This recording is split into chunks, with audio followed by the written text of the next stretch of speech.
എന്റെ പ്രിയപ്പെട്ട സ്നേഹിതന്മാരെ, ഖബറിന്റെ ഉള്ളിലേക്ക് ഒരു മനുഷ്യനെ കൊണ്ടുപോയി വെക്കുമ്പോൾ ആ മനുഷ്യന്റെ ഈമാനിനനുസരിച്ച് ഖബറിനുള്ളിൽ അവന് ഗുണം ലഭ്യമാവുന്നു. അതില്ലാത്തതനുസരിച്ച് അവന് അല്ലാഹുവിന്റെ അടുക്കൽ നിന്ന് ശിക്ഷ അനുഭവിക്കുവാനും കഴിയുന്നു. ഒന്ന് രണ്ട് ഹദീസുകൾ ഞാൻ നിങ്ങളുടെ ശ്രദ്ധയിൽ കൊണ്ടുവരികയാണ്. നമ്മളൊക്കെ ഖബറിന്റെ കൗതുകങ്ങൾ കാണുന്നവരാണല്ലോ, ഖബറിന്റെ കൗതുകങ്ങൾ കാണുന്നവരാണല്ലോ. എന്നാൽ ഒന്നാമതായി നമ്മൾ അറിയേണ്ട ഒരു കാര്യം, നമുക്കൊരാളെ ഖബറടക്കേണ്ട രംഗമുണ്ടായാൽ റസൂലുള്ള പറയുകയാണ്, ഇദ്ഫനൂ മൗതാകും വസത ഖൗമിൻ സ്വാലിഹീൻ. നിങ്ങളിൽ നിന്ന് മരണപ്പെട്ടു പോയ ആളുകളെ നിങ്ങൾ നല്ല ആളുകൾ കിടക്കുന്നിടത്ത് കൊണ്ടുപോയി കിടക്കുക. അല്ലാഹു തൗഫീഖ് ചെയ്യട്ടെ. നമ്മളുടെ പള്ളികളിലൊന്നും അതിനുള്ള സൗകര്യം ഉണ്ടായിക്കൂല, നമ്മുടെ ഭാഗ്യത്തിനനുസരിച്ചായിരിക്കും അത് വരിക. എന്തുകൊണ്ടെന്നാൽ ഫഇന്നൽ മയ്യിത യതഅല്ലാ ബിജാരിസൂ. കള്ളുകുടിയനാണെങ്കിൽ, വ്യഭിചാരിയാണെങ്കിൽ ഈ വ്യക്തിക്ക് ഖബറിനുള്ളിൽ അനുഭവിക്കുന്ന ശിക്ഷ ഇവന്റെ അയൽക്കാരന് ബാധിക്കുമെന്ന് മുഹമ്മദ് മുസ്തഫ സല്ലല്ലാഹു അലൈഹി വസല്ലം. സ്വഹാബികൾ ചോദിച്ചു, വഹൽ യൻഫഉൽ ജാറുസ് സാലിഹു ഫിൽ ആഖിറ. അങ്ങനെയാണെങ്കിൽ ഒരു നല്ല അയൽവാസിയെയാണ് കിട്ടിയതെങ്കിൽ അതവന് ഉപകാരപ്പെടുമോ? അതേ, ഉപകാരപ്പെടും.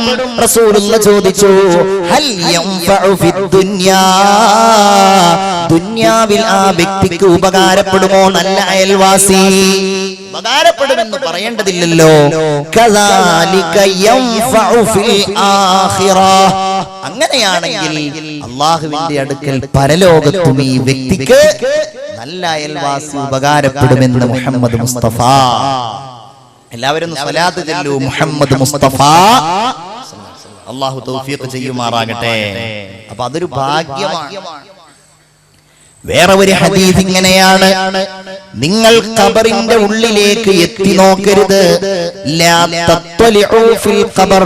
നിങ്ങൾ ഖബറിന്റെ ഉള്ളിലേക്ക് എത്തി നോക്കരുത്. ലാ തത്വലിഉ ഫിൽ ഖബർ. നിങ്ങൾ ഖബറിനുള്ളിലേക്ക് എത്തി നോക്കരുത്.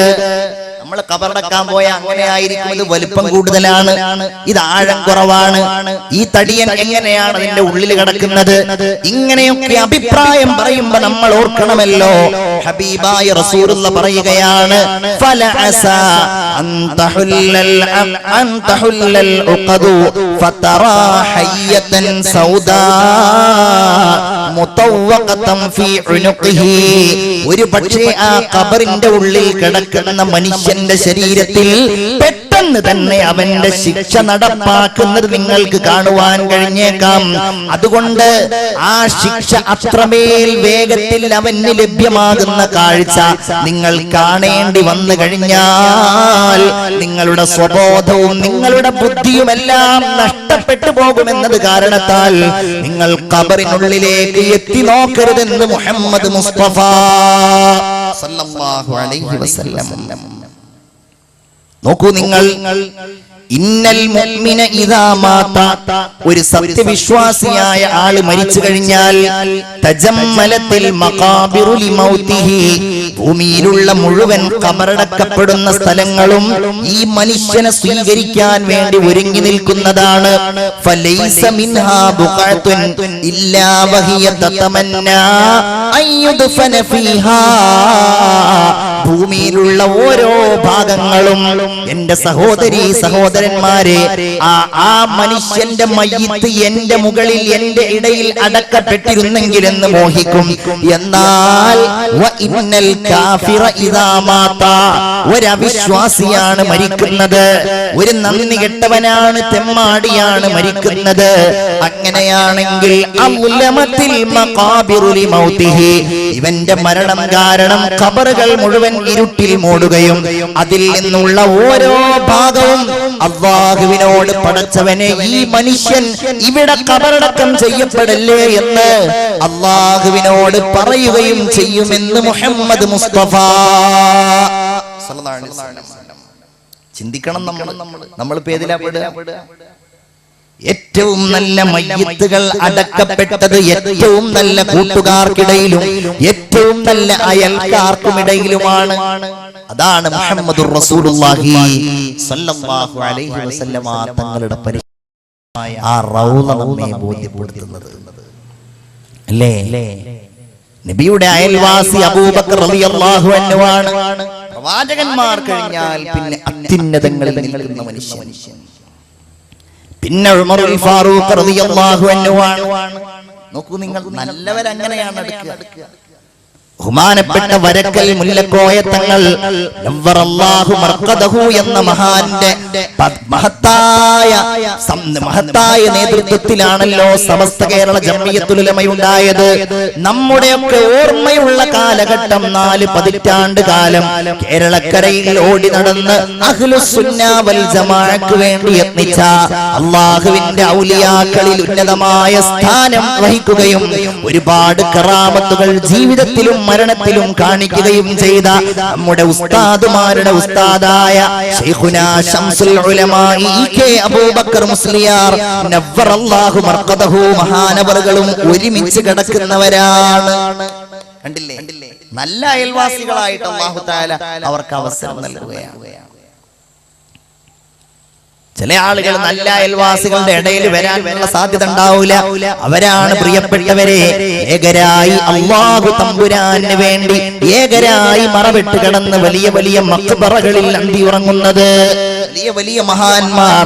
അല്ലാഹുവിന്റെ ഹബീബ് സല്ലല്ലാഹു അലൈഹി വസല്ലമ തങ്ങൾ അടക്കമുള്ള മഹാന്മാർ നമ്മെ ബോധ്യപ്പെടുത്തുന്ന കാര്യവും അതാണ്.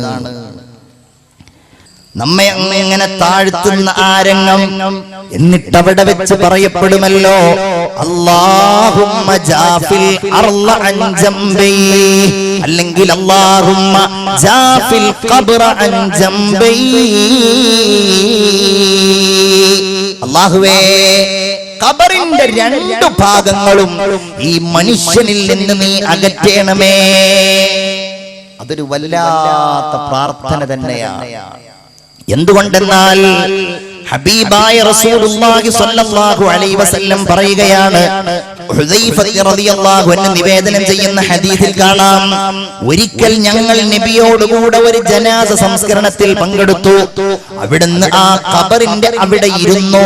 ഖഅദ അലാ ശിഖ്ഖിഹി, അവിടുന്ന് ആ ഖബറിന്റെ അവിടെ ഇരുന്നു. ഫജഅല യുറദ്ദിദു ബസറഹു ഫീ, ഇടയ്ക്കിടയ്ക്ക് ആ ഖബറിലേക്ക് നോക്കും, എന്നിട്ട് മുകളിലേക്ക് നോക്കും. അങ്ങനെ നോക്കിക്കൊണ്ടിരുന്നു. അവിടുന്ന് പറയുകയാണ്, യുൽഗതു ഫീഹിൽ മുഅ്മിനു, ഏതൊരു മുഅ്മിനായ മനുഷ്യനാണെങ്കിൽ പോലും ആ മനുഷ്യൻ ഖബറിന്റെ ഉള്ളിൽ പരസ്പരം കൂട്ടിച്ചേർക്കപ്പെടും, പരസ്പരം കൂട്ടപ്പെടും. എത്രത്തോളം എന്ന് വെച്ചാൽ ആ ഖബറിന്റെ ഉള്ളിൽ നിന്നവന്റെ ശരീരം കൂടുമ്പോ അവന്റെ വാരിയെല്ലുകൾ പരസ്പരം കോർക്കപ്പെടുകയും അത് മുറിക്കപ്പെടുന്ന ശബ്ദം ആകാശഭൂമികൾക്കിടയിൽ കേൾക്കപ്പെടുകയും ചെയ്യുമെന്ന് ഹബീബായ നബി മുഹമ്മദ് മുസ്തഫ സല്ലല്ലാഹു അലൈഹി വസല്ലം നമ്മൾ കണ്ടിട്ടുണ്ടാവില്ല. നമ്മളുടെ എത്ര സാങ്കേതിക വിദ്യ ഉപയോഗിച്ചാലും കാണാൻ കഴിയില്ല.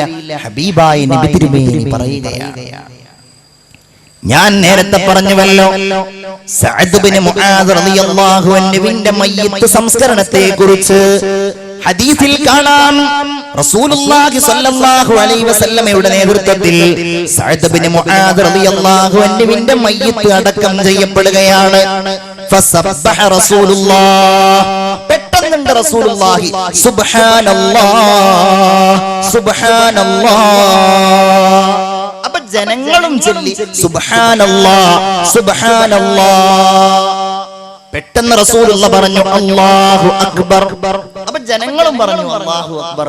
കുറച്ചു കഴിഞ്ഞപ്പോൾ ജനങ്ങൾ ചോദിച്ചു, നബിയേ, ജനങ്ങൾ ചോദിച്ചു, യാ റസൂലല്ലാഹ് ലിമ സബ്ബഹത, എന്തിനാ നബി ഇങ്ങനെ തസ്ബീഹ് ചൊല്ലിയത്? സഅദ് ബിൻ മുആദ് എന്ന അൻസ്വാരികളുടെ നേതാവായിരുന്ന വളരെ ചുറുചുറുക്കുണ്ടായിരുന്ന പ്രവർത്തകൻ, സ്വഹാബികളിൽ അദ്വിതീയനും പ്രഗൽഭനുമായിരുന്ന ആ മഹാനായ മനുഷ്യനെ സംബന്ധിച്ച് റസൂലുള്ള പറയുകയാണ്, ലഖദ് തലായഖ അലാ ഹാദർ റജുലി സ്വാലിഹി ഖബ്റുഹു. ഈ നല്ല മനുഷ്യനെ പോലും ഖബർ ഇടുക്കി കളഞ്ഞു. നോക്ക് നിങ്ങൾ, റസൂലുള്ള പറയുകയാണ്, അങ്ങനെ ഞാൻ ദുആ ചെയ്തപ്പോൾ ആ ദുആ കൊണ്ട് അല്ലാഹു എന്നെ ആ സഹോദരനെ രക്ഷിച്ചു. ലൗ നജാ മിൻ ലമ്മത്തിൽ ഖബരി അഹദുൻ, ഖബറിന്റെ ഇടുക്കലിൽ നിന്ന് ഏതെങ്കിലും ഒരു മനുഷ്യൻ രക്ഷപ്പെടുമായിരുന്നുവെങ്കിൽ ലനജാ സഅദ് ഇബ്നു മുആദ്, ഈ സഅദ് ഇബ്നു മുആദ് രക്ഷപ്പെടുമായിരുന്നു എന്ന് ഹബീബായ മുഹമ്മദ് മുസ്തഫ സല്ലല്ലാഹു അലൈഹി വസല്ലം